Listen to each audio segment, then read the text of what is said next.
আবহাওয়া পরিস্থিতি নিয়ে আরো জানাতে যুক্ত হচ্ছেন সহকর্মীরা। শুরুতেই যাচ্ছে নোয়াখালীতে, সেখানে আছেন সহকর্মী আকবর হোসেন সোহাগ। যুক্ত হচ্ছে তার সাথে। সোহাগ, নোয়াখালীতে আবহাওয়ার সার্বিক পরিস্থিতি সম্পর্কে আমাদের আরেকটু বিস্তারিত জানাবেন। জি ধন্যবাদ সারা, আপনি যেমনটা জানতে চেয়েছেন আমি আপনাকে জানাই। আমি আছি এখন নোয়াখালী জেলা জসকোট সড়কে।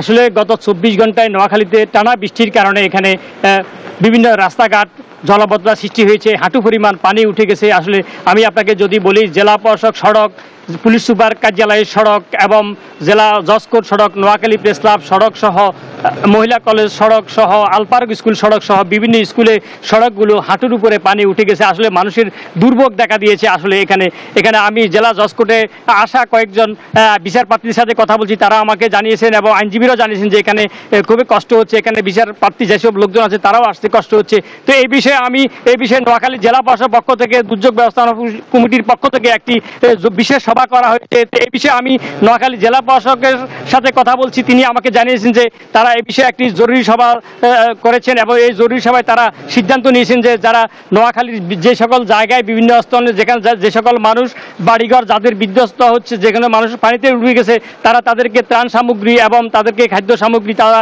মজুদ রেখেছেন এবং তারা যদি আরও যারা ক্ষয়ক্ষতি হয়েছে, যারা পানির নিচে আছে তাদেরকে তারা দুর্ভোগের বিষয়ে তারা সহায়তা করবেন। তো আসলে এইটুকু জানিয়েছেন আমাকে নোয়াখালী জেলা প্রশাসন, তারা প্রস্তুত আছেন। তো আসলে সব মিলেই নোয়াখালীর দুঃখ, এখন নোয়াখালীর জলাবদ্ধতা এই ছিল আমার কাছে। নোয়াখালী থেকে সর্বশেষ আমি ফিরে যাচ্ছি সাভারে, সেখানে আমাদের আরেক সহকর্মী নাজমুল সেখানে অপেক্ষা আছেন, তিনি সেখানকার পরিস্থিতি জানাবেন। নাজমুল, বান্ডেল থাকলে প্রতি সেনমানিতে টাকা বাঁচবে।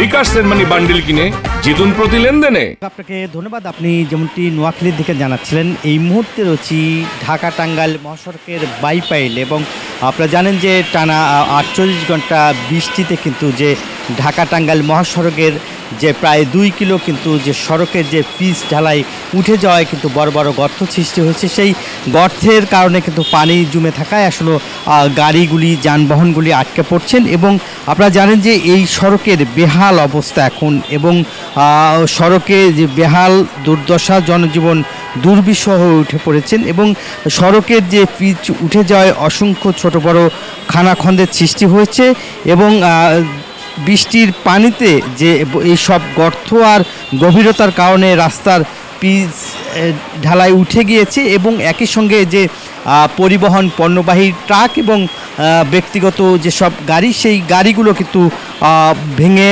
সেখানেই আসলে বসে পড়ছে এবং বৃষ্টিপাত পানি আসলে বেশি হয় কিন্তু সড়কের যে অবস্থা সেটা চলাচলের অনুপযোগী হয়ে উঠে পড়েছেন এবং ফলেই কিন্তু যে একের পর এক দুর্ঘটনা ঘটছে এবং ঘন্টার পর ঘন্টা কিন্তু যানজটের শিকার হচ্ছে এবং মানুষ 2 থেকে 3 মিনিটের রাস্তা কিন্তু 1-1.5 ঘন্টা কিন্তু সড়কেই তাদের অপেক্ষা করতে হচ্ছে এবং দীর্ঘ যানজটের মধ্য দিয়ে কিন্তু মানুষ পারাপার হচ্ছে এবং এলাকাবাসী জানিয়েছেন যে এই দীর্ঘ যানজটের কারণে তাদেরকে ঘন্টার পর ঘন্টা সড়কে তারা অপেক্ষা করছে এবং এলাকাবাসী এবং স্থানীয় আশেপাশে যারা পোশাক কারখানার শ্রমিক তারা আসলে বলছে দ্রুত এই সড়কটি সংস্কার করার দাবি জানিয়েছেন এবং এই যে ভোগান্তি হচ্ছে এবং ভোগান্তি থেকে আসলে মুক্তির জন্য কিন্তু তারা বারবার বলার পরেও কিন্তু এখন পর্যন্ত আমরা দেখেছি, সকাল থেকে আমরা এই চিত্র দেখানোর চেষ্টা করেছিলাম যে কি পরিমাণ ভয়াবহ যানজট এবং মানুষের যে দুর্ভোগ এবং মানুষ কিন্তু যে দুর্ভোগে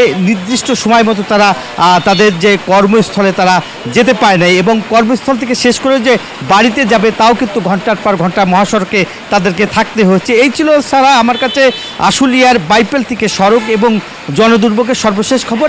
ফিরে যাচ্ছি আপনার কাছে সারা।